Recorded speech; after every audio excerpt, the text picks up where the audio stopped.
I just like this quote that I came across. It was completely unrelated, in a video that's completely unrelated to life groups and small groups, but I think it's quite powerful. So I'm going to read it for us to just think about how important what we're doing is, because I think this is such an important ministry, especially now. So I'll read. These communities are vital and central for establishing a coherent world of meaning that you can inhabit. People say, I want to believe in the Bible. You're only going to believe in the Bible if you're in community with other people who believe in the Bible. You're only going to have the tangible hope of resurrection that is real enough to galvanize you against the acids of normality and the age of decay if you are standing in a community that is working on it. That community does chewing and processing and iron sharpening iron and conflicts. All of that stuff is the messy business of human community, but you need that community for meaning making. I like that quote a lot. I think that really lays in front of us the importance of what we're doing. We are enabling one another and the people in our groups to keep living the resurrection life of Jesus and to keep on going and to be going from glory to glory. If they don't meet in our communities, they will seriously lack the power that they need to keep on going. So these are unbelievably important, everything that you guys are doing. We want to increase connection in our life groups. I think what we often get in our life groups, if we're not careful, is there's us, the life group leader, and people get connected. And one person gets connected to our life group and we're connected to them, and that's good. We know them, they know us. And then someone else gets connected to our life group, and then someone else gets connected to our life group. And then this is where it starts to get tricky. Someone else gets connected to our life group. You can see what Olive got for Christmas this year. And the danger is that everyone connects in essentially via us, the life group leader. And so we are connected to lots of people. They know us, we know them, but they aren't necessarily connected to one another. Maybe they see one another on a screen, but they're not really connected in. What we want to think about is, okay, how can we increase the connection? And the problem with that is quite obvious. It gets unwieldy for you. And also, if you're removed in some fashion, the entire thing will fall apart. So what we want to try and do is increase the connection across the entire group so that we've got something that's a bit more stable, where it's not all reliant on you and everyone is actually starting to get connected with one another. So I'd love us to be thinking about different ways that you already do this, that you could share with others, but also ready to learn or think about different ways that you could increase the connection in your life groups so that not everyone is simply connected to you and you're just the hub of everything. And this is where our creature comes in, because I was watching a video recently on someone who spends, I think their entire profession is creating communities around the world. And they've taken lots of research and gone into detail on this. And they have decided, they've boiled it down to just a few things. And he's about to say one thing that he thinks is extremely important that you must always start with when creating communities and getting people more connected to one another. And here it is. Hopefully you can all hear this. The most simple and impactful one is always starting a meeting with the check-in. The check-in being a moment where people say, everyone in the room gets to announce how they're feeling, or like, what are they arriving with, or just what's going on. And so basic and so powerful to signal like, hey, it's in some way everyone's voice is important. And it might not be that we're all talking all the time and that's like a co-created agenda or something, but that we are, like it's important that we hear your voice. It's important that we know how you're showing up. And for people that haven't had that experience, there's a lot of us, I'm sure, like the stuff that you do with your community and the people that that we're sort of familiar with. Like a lot of us are familiar with doing check-ins. It's like kind of a normal practice. But for people that are not used to doing that, it really makes a difference. I always hear that report when we're working with more like traditional organizations. So a check-in.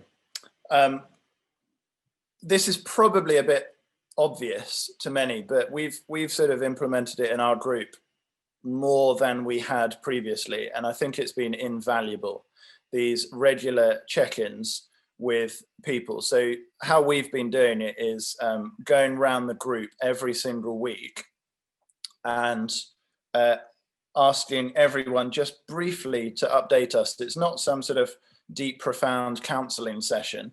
It's simply seeing how everyone on the screen is doing and asking some basic questions. So things like, how are you feeling? What are you arriving with? What's going on in your life at the moment?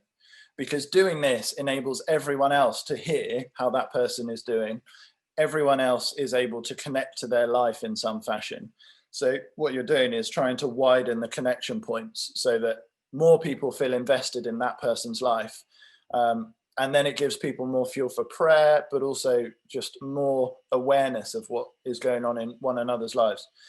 It may seem really obvious, but and also I've found perhaps with some newcomers, it feels like a waste of time because they're there for a Bible study. And why are we bothering wasting the first 15 minutes just talking about how we are? Why can't we get on with that? But people who've been in our life groups for longer than that and know that life groups are more than a Bible study, I think this has become an invaluable part of increasing our connection to one another.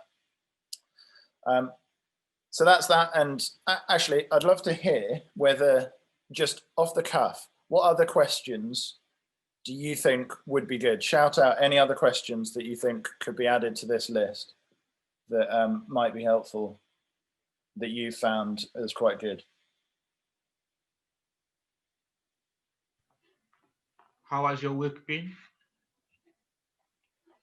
How has your week been? You could ask for highlights of the week. Oh, yeah? Oh no. When the Apple Pen goes wonky. Highlights. And perhaps, if you're like me, you tend to ask for lowlights as well. Is it okay to just speak? Yeah. Yep. When you get going with this, I think it's really important to link back to what people said the week before, that it's not just a new set of things. Yeah. I was going to say the same, Esther. Yeah. So remember previous comments. Yeah. And it could be because you've been, praying for it in the WhatsApp group, or you're aware of a situation that people are going through that's really difficult. Exactly. So yeah. Yeah, that's good. Any others? I was about to say you could update. You could include prayer updates. We tend to do prayer updates at the end, but there's no reason why you can't do it at the beginning. Yeah.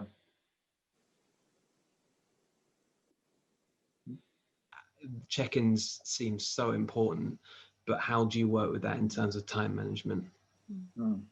Great question. Shout out ideas. What do people think? I think I'd have a timer and just make it really clear. Sorry, folks, we just have 2 minutes each. And if there's more you want to share, get in touch with us, the leaders, privately tomorrow. But because it's so important to let everybody have a chance to speak and to do the study, we're just going to have a 2-minute timer. And when you've finished, then it's the next person's turn to speak. Or timers one, that's brilliant. And then Esther's just put time, like the start time. If you could, if you can define start times, if you can define the amount of time that people are talking for, is good ideas. I was going to say that, keeping a regular structure between each week, I think, helps signal to people what to expect. And then if you almost build up a habit of, cutting off at a particular time, then people will get to grips with it if they're time conscious. Appreciate not everyone can always see a clock.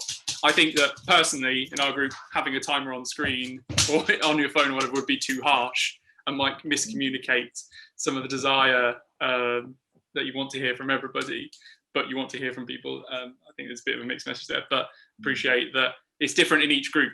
Like Exactly. I personally, like, is pretty good at keeping them fairly brief and continuing to update each other through WhatsApp throughout the week as well. Yeah. I think you can make it really playful as well, not to be like limiting people in some ways. Like you could say like, oh, this is like a Twitter update, so it's like you've got 1 minute to summarize. I don't know, just something really fun, rather than just be like, oh, we only have 2 minutes for you kind of a thing. It's just kind of have a positive spin on it. Yeah, great idea. I found sometimes preparing beforehand and just setting your own expectations, that some weeks actually, if we haven't spoken for a while, perhaps I'm happy that the majority of this week will just be check-ins, and people can talk for longer than that and kind of get more off their chest. But then next week, I'm going to plan it that actually it's very short and sweet, so that you could, if you've got it causes stress when it breaks expectation, I think, as far as I can tell. But if people know what to expect and that kind of thing, I think that sort of helps along the way. There's a few different chats. Oh, Sian just. Okay. Oh yes. Andy, could I just say something else? Yeah, I think go on. the trouble is, the danger with that is people who've come actually wanted to have some study might go away disappointed and feeling, well, there's no point going back again. All they do is chat. So Yeah. I think there is a balance to be struck, isn't there, between doing what you said you're going to do, if it's normally, people are expecting a study, and maybe making it clearer, this is a social, but we'll start off with checking with each other first. Yeah. I think otherwise people just think, oh, it's no good going to that group. It's just chat all the time. Yeah, that's very true. So clarifying expectations. Mm. And the other way around, I think I'd say that the alternative is also true. I think many people join our life groups because they want community, they want friendship, they want closeness. And if it just turns out that it's always just a Bible study, then they will also stop coming, because that's not what they have sort of joined for. So I think clarifying that expectation right at the beginning of each session is very, very helpful.